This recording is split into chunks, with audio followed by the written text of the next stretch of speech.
Hi, everyone, and welcome to the Neil Haley Show. I'm the host of the show. You can go to my website, totaltutor.net, for more information. Twitter, Total Tutor, Neil S. Haley, Facebook, LinkedIn, Neil Haley, Instagram, Total Tutor, Pinterest, Neil Haley, Google+, and also on Periscope at Total Tutor. And if you've been listening to the show, noon to 1 p.m. Eastern live on my website every week and then syndicated across the country, I've been working with Coach Karen Hall. You've seen her on our television show as well. But we have been really bringing different guests from the community that have been successful in college sports and professional sports. So I'm excited first to welcome WPL Hall of Famer, my co-host, Coach Karen Hall, UNLV Run and Reb. Thank you. How are you? Thanks again for being on the studio and lining up some just amazing guests. So who do we have today? Well, I'm excited to be here on the show, Neil, and I'm even more excited to welcome our guest today, Jonna Burke, and you may all remember her, Jonna at her days at the University of Pittsburgh, and we have to say she's probably one of Bethel Park's favorite daughters. So, Jonna, welcome to the show. Thank you. Thank you very much for having me. You're welcome. Good. We're glad to have you here. And we're going to jump right in, and basketball is your sport. When did it start? Why basketball? Well, that's a really good question. It's been a long time for me to think about that question because, I started playing so long ago. I think really I probably got into playing basketball because I was tall. Okay. And it was just kind of a natural thing for me to do. I started playing rec basketball when I was in 6th grade. Mm-hmm. I think back then that was about the soonest that you could play when you were in public school. Okay. So I started in 6th grade, basically, playing rec, and then I got onto the junior high teams in 7th and 8th grade. Played freshman basketball 9th grade year, and then played varsity my 3 remaining years in high school. So during your rec days, your youth development days, did you kind of sense that you were pretty good here? Did you think I could dribble, I can hit the rim, it goes in once in a while? So in that youthful time, what were you thinking about how you were playing? Well, I knew I really liked it. It was something I had tried. I had done other sports. I played some softball, maybe some soccer when I was younger. But when I started to play the basketball, it just seemed kind of natural. And my parents, I think, saw a little bit of that too. So they built put some concrete in the backyard and put a hoop up, and so it just kind of went from there. And then by in 7th and 8th grade, I guess I was kind of like the leading scorer on the team, and I was competitive, and I just really fell in love with the game. Mm-hmm. Okay, so how about the youth development coaches? I know, I'm sorry, Neil. That's okay, Coach. I'm excited. I don't get that's fine. That's fine. I'm thinking about 20 follow-up questions already, but go ahead. So talk about some of your development coaches, because that's really a tender age to start playing if you have thoughts of later.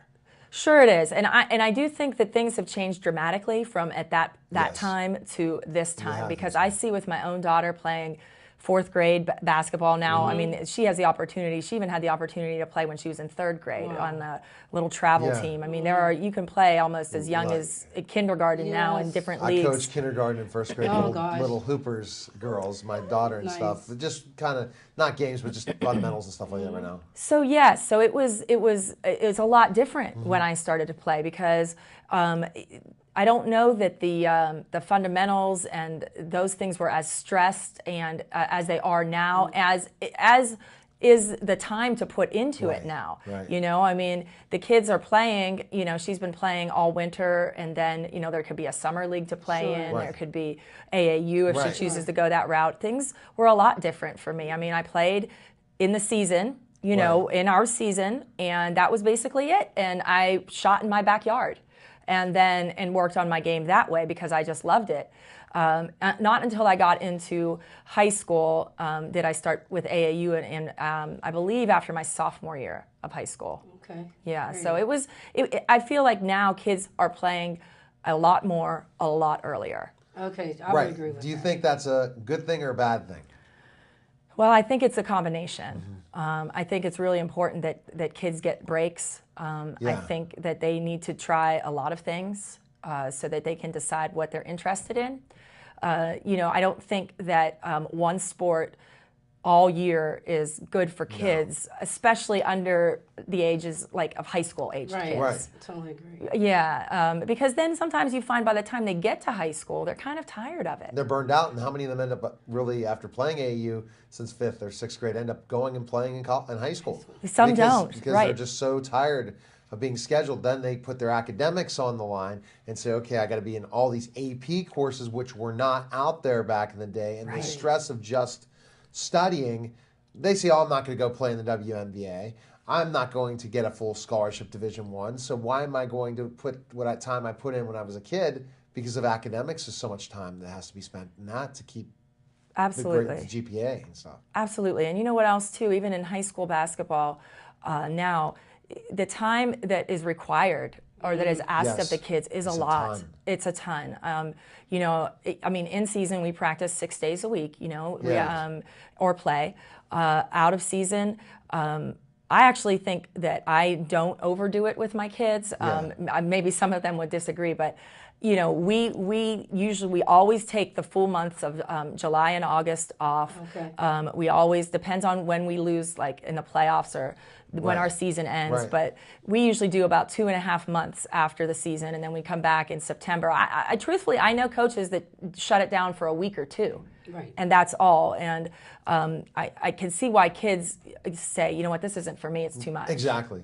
And that's the great point, but I'm just thinking, we have all these specialties now. I mean, I own a tutoring and consulting company, so I understand, and I also see these kids and all the schedules there, and it's just so much. And as a coach, you see that firsthand. You say to yourself, how do these kids have any time to be a kid in high school? I mean, you have the academics are huge, especially because it's important. Then the athletics is huge. When is there time for them to be a kid? And I think that's the more and more it's becoming that. The teachers are expecting more and more homework, more and more work. Then you talk about the schedule in basketball and how much time they're spending a day.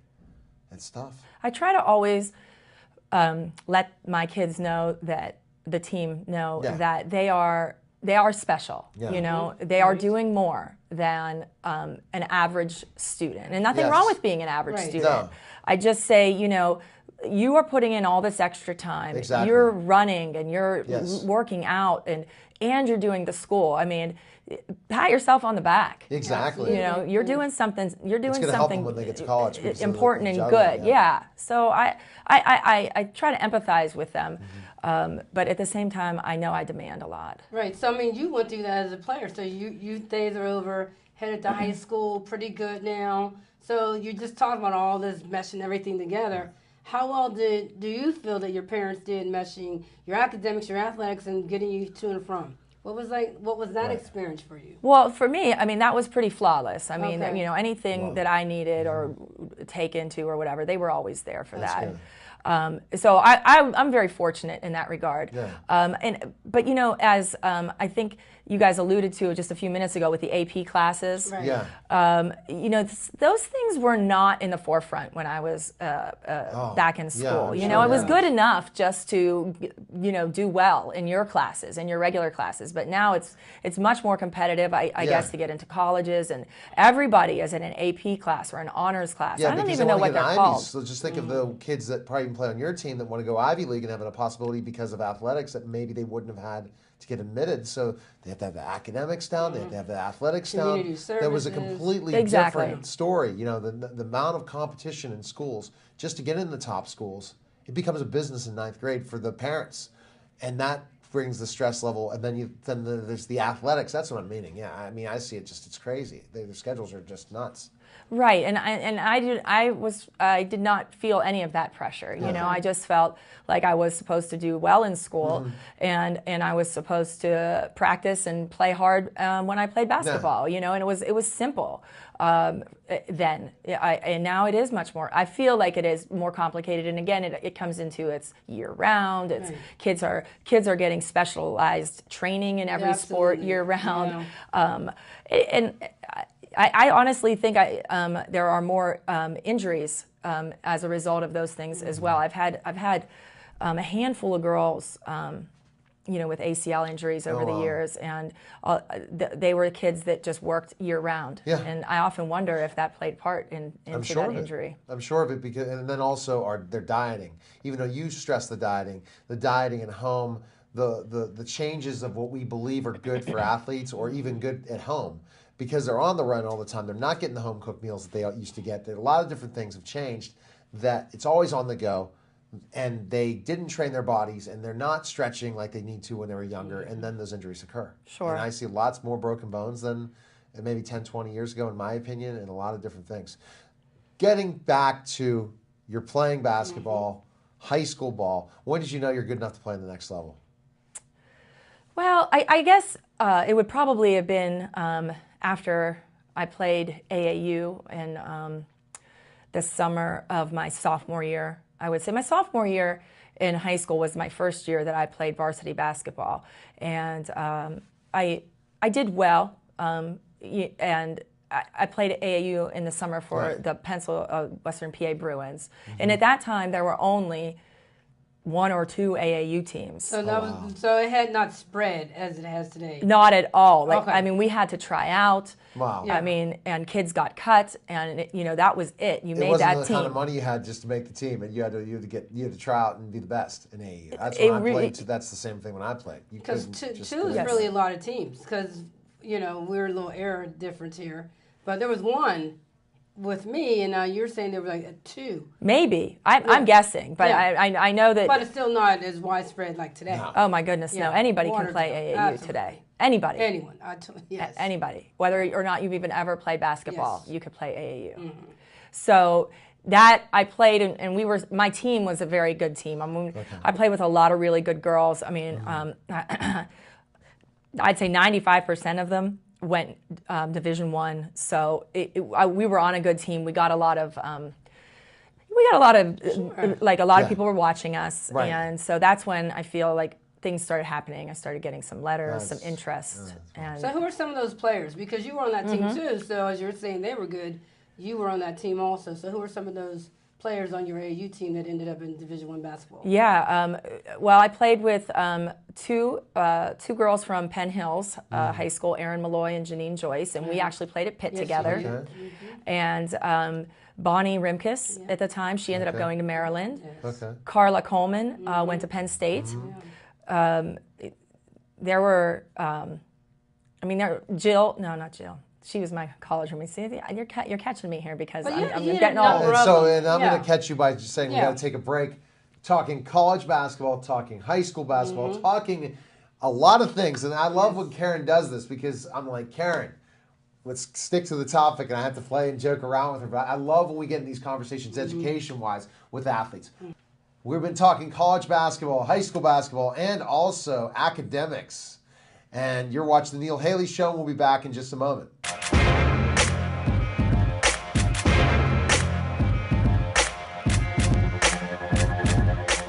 And for those of you in Bethel Park that don't know me, I am Mr. Bold, one of the many stars here at Bethel Park TV, Channel 7. I hope that the folks in Bethel Park understand what we have here in the way of BPTV, the asset that the television station, the public television station, is to the community of Bethel Park. For Mr. Bold personally, one of the things that I would like to do, and I've talked to Dave about this, is a show gearing itself towards veterans. And I would throw out an invitation to the veterans in our audience here in Bethel Park or around the South Hills. If you want to contact Dave Cable here at the station and let them know that you would be willing to share your experiences, especially the World War II veterans who are losing here at an alarming rate, and pretty soon there's not going to be many of them left. I would love to get them on TV if they would be willing and interview them.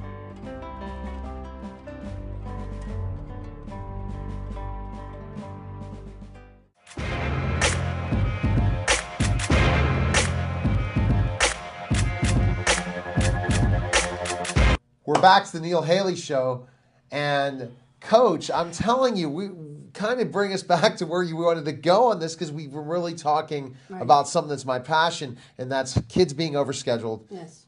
How to manage that family life, and it's going back into my education type of brand more than the entertainment kind of brand. So take us back into who we're talking to and what's going on. Sure. Well, we have Jonna Burke today with us, former University of Pittsburgh star. And, Jonna has brought up so many great issues. The time management of our kids today. When do they have time to study? The more pressures academically with AP courses. But there's this demand to perform athletically. Exactly. So a lot of things going on. How do you now, as a coach, manage some of that? Well, that's a good question, because I have really been blessed with the kids that I've coached at Bethel Park, in that they are very conscientious. They are responsible students. That's good. And they want to do well. They're driven.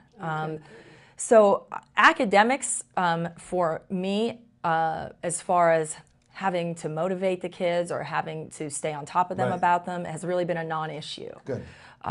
It seems as if that term, dumb jock, like kind of back when I played, it was almost acceptable, they're a jock, not anymore. I mean, the kids on my team all do very well. In fact, we give academic awards at our banquet, just as a little extra motivation, because some kids get the basketball accolades, but then some kids don't, and so rewarding them academically, I think, is a nice thing to do. But traditionally, we've given awards for students with a 3.5 cumulative GPA for the year or higher. Well, last year, I changed it to a 4.0 just for that year, because 3.5 pretty much encompassed everybody. And I said, you know what? This year, it's 4. We're going 4.0 this year, because I still had 12 kids. Wow. Out of 20 kids or whatever I had. It was over half. Wow. That's great. It was over half. And I think some of those 3.5 kids were upset with me. But I just said, I can't give one to everybody. We're gonna make it a 4.0. We'll see what it is this year. But it's really impressive to me how much they care about school. Do you see the time that you have to put into basketball now in women's and men's basketball compared to maybe 20 years ago, especially for girls, that now the time and effort into that they have to be so structured? Because to be a great athlete, to play high school basketball, especially quad A, you got to be a very good player. You can't be, it's not the run of the mill with so many girls now playing. So that leads to they have a great head on their shoulders, they practice hard, they show up on time, they do all these things, so that just takes right to the classroom, it sounds like. The same type of an attitude that they have on the court, they've been taking to the classroom, your players. Is that from you instilling that from the beginning, or you think it's just happening, that's the kind of players you get at Bethel Park? Well, I wish I could take credit for that. I certainly think that as far as basketball goes, they know we expect a lot. They know we expect them to work hard. We expect them to be there. We expect them to give their best. Now, again, like I said, I've been fortunate with the kids that I've had over the years that I think that they automatically carry that over into the classroom. And surely their parents motivate them in that regard as well. So I feel as if, the parents and the kids are on top of the academic side, and I'll take the basketball side, and we kind of mesh them together, and it's worked well. Well, you're a Bethel Park grad, so that culture didn't just start today. No. So the culture that you grew up in, graduated in a Bethel high school, it's time to college. So what were some of your choices before you landed at Pitt? Well, I was being recruited by a handful of different schools, and it kind of got narrowed down to Pitt and Penn State. And really what it came down to was the fact that I liked the idea of being closer to home, and that my parents were able to see me play, to be a part of something near where I had grown up. And I really liked Kirk Bruce and the girls on the team when I made my visit. It just felt right, and everybody will say that to you. It feels right when you go and visit. And I knew. So that's how I ended up at Pitt. Okay, and your career there. So your freshman year was pretty stellar, as I understand. So take us from the beginning of your freshman year. Well, I certainly didn't know what to expect. I mean, Okay. it was much more difficult than anything that I had Right. ever done in my life. The running alone and the preseason conditioning was Right. about enough to make me want to quit. Okay. But of course I didn't. But it was very hard, Right. and it was something that you had to get Right. through to Right. understand Exactly. why you were I doing gotcha. it. And then, you know, I mean, we had a relative amount of success that season. We in fact beat Connecticut that year, Okay. and I know they were ranked. It was kind of as Connecticut was coming on. This was the first year that they would make the Final Four, and we beat them wow. earlier Okay. in the season. Yeah, and I don't think at the time I realized it. You'll have to realize now, going back. And I sure do. telling them. I look back like, hey, I was on that team. But, you know, I had some good upperclassmen that kind of showed me the way, and I was able to play kind of in their shadows Right. and still be able to be successful. And so we did do well, and that was a very good year. We kind of slumped a little my sophomore year, and then we came back my junior and senior years. And in fact, the senior year had the best year that we had of my 4 years. However, we fell a little short, still did not make the NCAA tournament, which had always been a goal, but we did make the NIT Right. that year. So So your freshman year, were you Rookie of the Year? Or something Yes, Okay, yes. Just talk about that. well, again, you know, it's kind of funny because I was just young and you know, playing ball, and, Yes. and we went to the Big East tournament and the banquet, and they called my name for Rookie of the Year, and it was really great, but it was something I didn't expect, Right. you know, and it's, again, looking back on it now, Yes. I think, oh, that's pretty cool, you Yeah. know, but at the time you're just playing, Right. you know, and you just want to do what you can to help your team win, and Right. So did that catapult you, like that Rookie of the Year, Big East? Big East was the Big East. right. And here Well, you you are, have Rookie Connecticut of the though. Year. Exactly. Connecticut is a powerhouse. And Yeah. we're about to see the whole rise of them. So what year was that, your freshman year? My freshman year was 1990-91. 1991, okay. Yeah.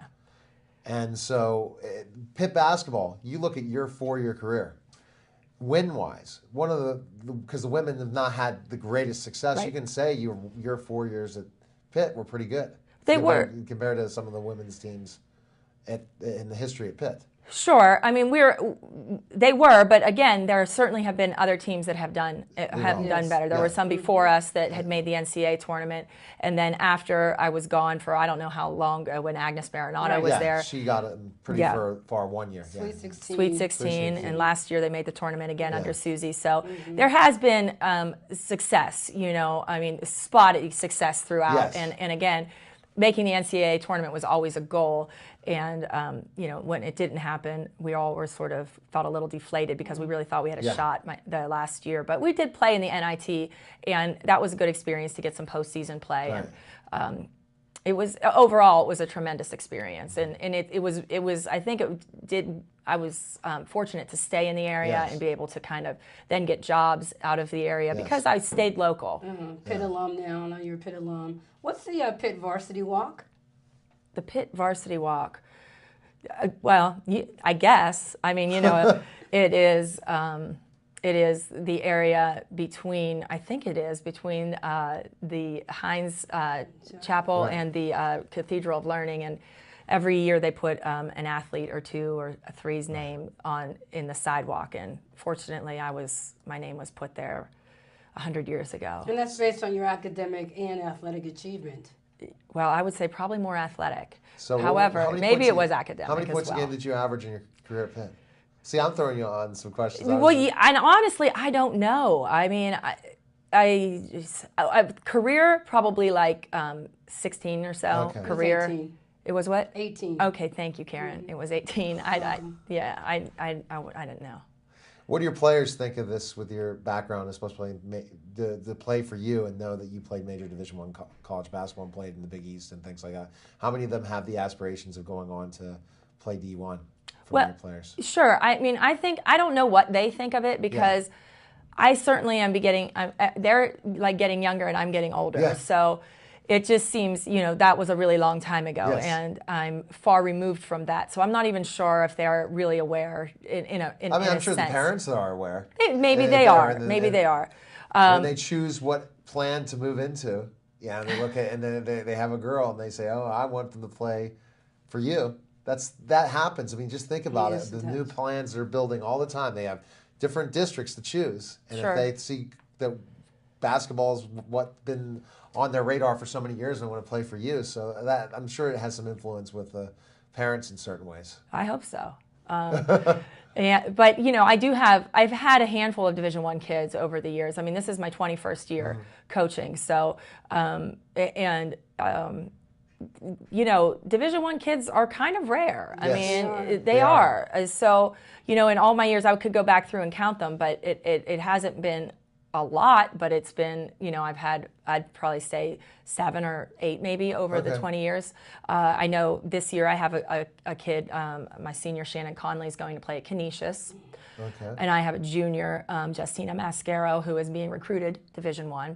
So I'm sure she'll play at that level as well she's only a junior. But, I think I can help them, if they want help and in making some decisions.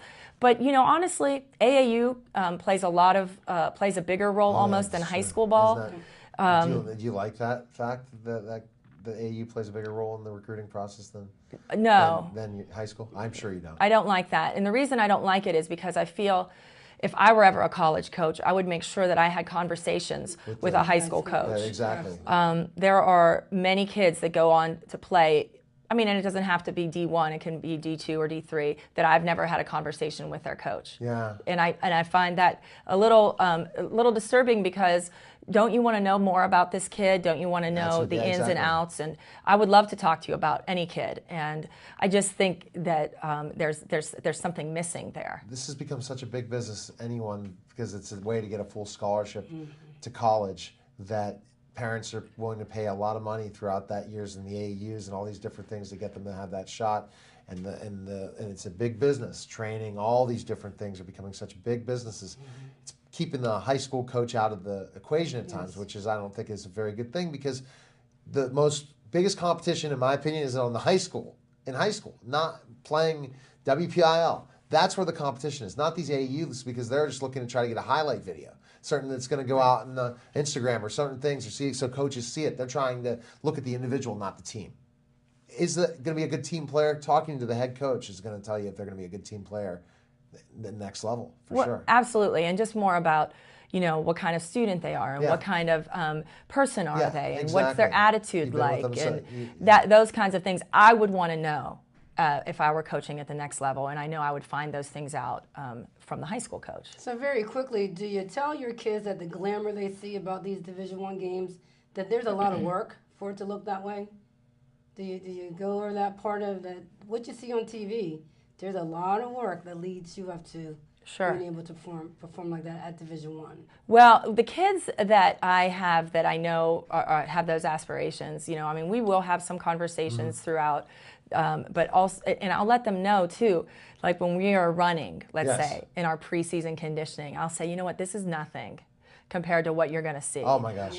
And good for you, because it's very much different. I could certainly not do what longer practices, everything. Well, and truthfully, they have to know that it's like their job. Yes, it's like their job. Exactly, and it doesn't matter even if you're not a scholarship, but Division III, it's a job still, because that's the major thing of why you're on there, and the coaches can grab you anytime. It's a little different in a lot of ways, especially during the season. You go out. The next day you have classes, well then we're practicing early in the morning. It's not like, well, we got to wait till the parents want to get up. It's when they decide to do it. Right. Well, unbelievable show. Not enough time to get all the different things in about you and everything. And your good luck next year, Bethel Park. The season's not over yet. Good luck with the rest of the season. How are you guys doing? You think you'll make the playoffs? I think we are in a good position to. We have 2 games remaining, and we need to win one of the 2 to qualify. Good luck. Thank you. I can't believe how quick it is, Coach Karen Hall. Another awesome show. That's the Neil Haley Show for today. Go to my website again, totaltutor.net for more information. Twitter, Total Tutor Neil Haley, Facebook. I love just coming to the studio and just racking out a bunch of interviews, not these short ones, even though I love the short ones with these top celebrities, but enjoying these conversations. And hail to Pitt. Hail to Pitt. Hail to Pitt. Hail Let's to see Pitt. what happens. Take care, everyone.